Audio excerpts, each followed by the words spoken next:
I want to go through a mortgage example that's a little bit different than the one in the textbook. These are more real-life to-date numbers. This is February 7th, 2013, and these were the types of numbers I could find. I was able to find a house in Frederick, Maryland for about $250,000. I can also find a 30-year fixed-rate mortgage, and that percentage rate was 3.125%. And I'm going to pay 2 points up front, and I want to make a 10% down payment. When I have this type of problem, I need to always remember the formula I'll be using is the following. The payment, that is the monthly payment, is equal to the amount of the loan times the rate divided by the number of times per year I'm going to make payments. And just so you know, for actually I think all of the questions in section 8.5, we're always going to be paying for these things monthly. So n is always going to be equal to 12. And then the denominator is 1 minus, parentheses, 1 plus that rate divided by n raised to the negative n times t. And we'll close the bracket there. So for mortgages, when I'm trying to find how much I'm going to pay per month or how much my total interest is going to be, I'm always going to start with this equation. Let's go ahead and fill in this equation for the situation we have here. My first question is going to be, what is my down payment? Well, that's what we did in the beginning of this chapter. I'm simply going to take the amount of the sale price of the house, in this case it's the $250,000, and multiply that by 0.1, which means 10% in decimal form. So if I do that, I do 0.1 times $250,000, it gives me a down payment of $25,000. That's the money I need to bring to the table before I can buy this house. I'm not going to get that money loaned to me. I need to have that saved before I go to make this loan. So that leads me to my next question. That is, how much do I need to borrow from the bank? What amount of mortgage do I need to borrow? To do that, I simply take the amount that I'm going to pay for the house and subtract from it my down payment.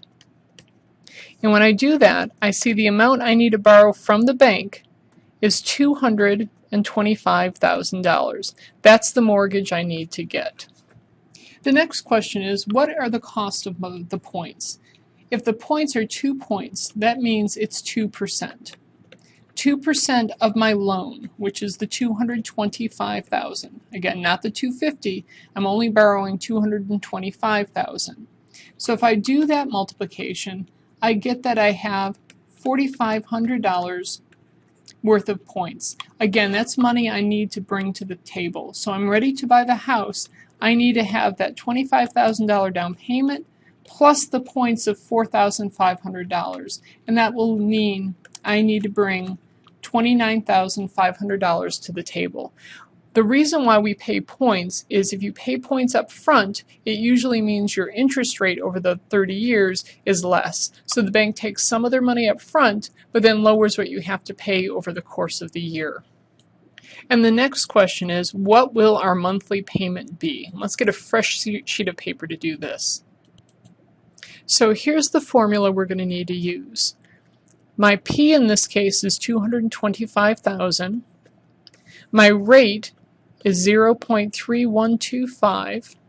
My N, as I said, is 12 because we're paying this monthly. And divided by 1 minus 1 plus 0.03125 divided by 12 raised to the negative 12 times 30. And it's 30 because it's a 30-year mortgage. Now, using the calculator for this can be kind of tricky, so I want to go ahead and bring up the calculator and show you the steps to do this. I like starting with the complicated part first, and in this case it's the denominator. What I'm going to do first is look at this part. I'm going to add the 1 plus 0.03125 divided by 12. And when I do that,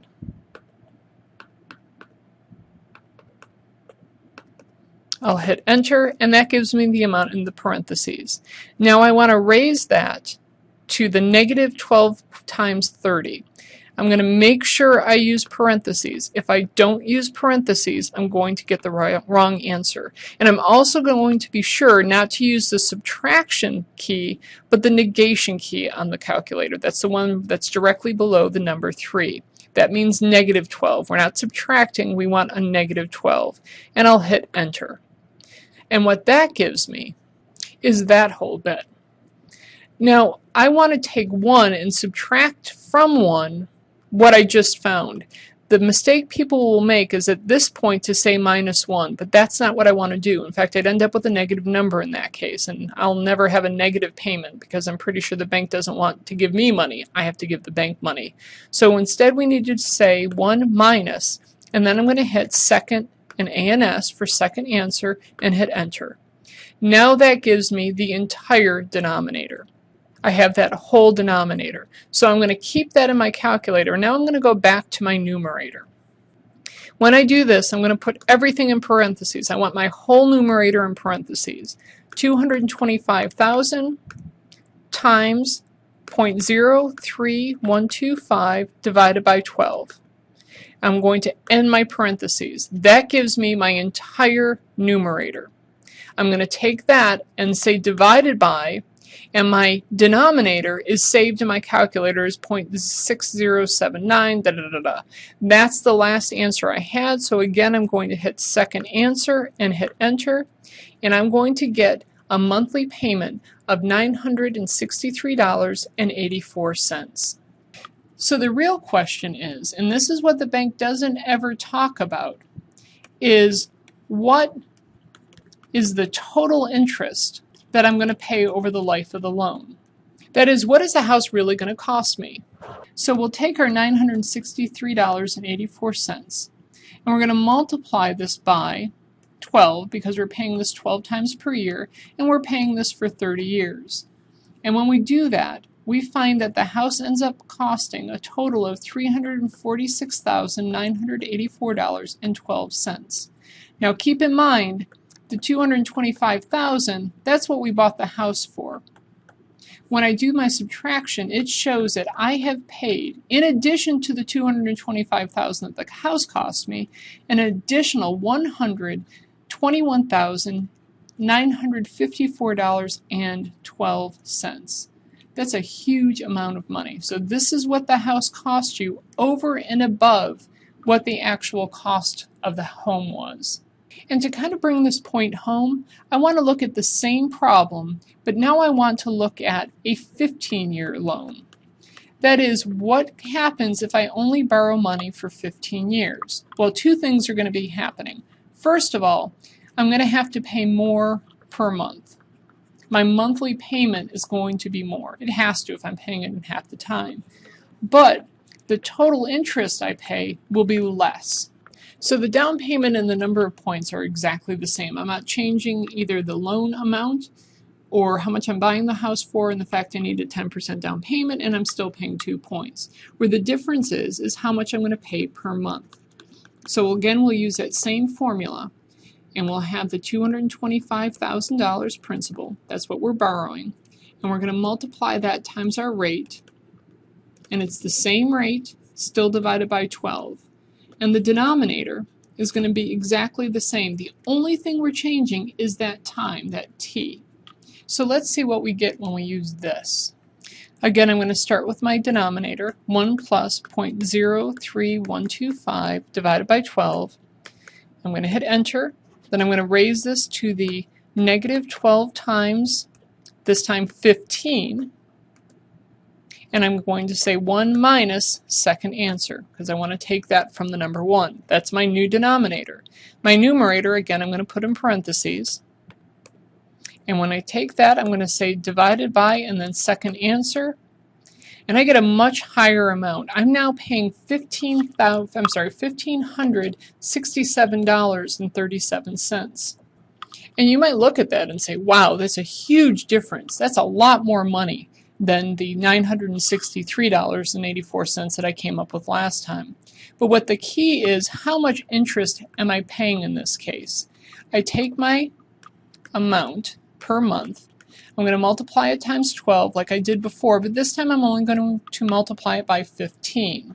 And when I do that, I get $282,126.78. Well, let's go ahead and write that down. And I'm going to then subtract off from that the $225,000 that I paid for the house. And in this case, the amount of interest I'm paying is $57,126.78. That's compared to $121,000, almost $122,000. Even though our payment is much more per month, over the life of the loan, we are paying less than half of the amount of interest that we did for a 30-year mortgage. So even though we cut the time in just half, we are cutting our interest by more than half. We will only end up paying an extra $57,000 for this house instead of an additional $122,000. And that hopefully will help you walk through solving these mortgage interest rate questions.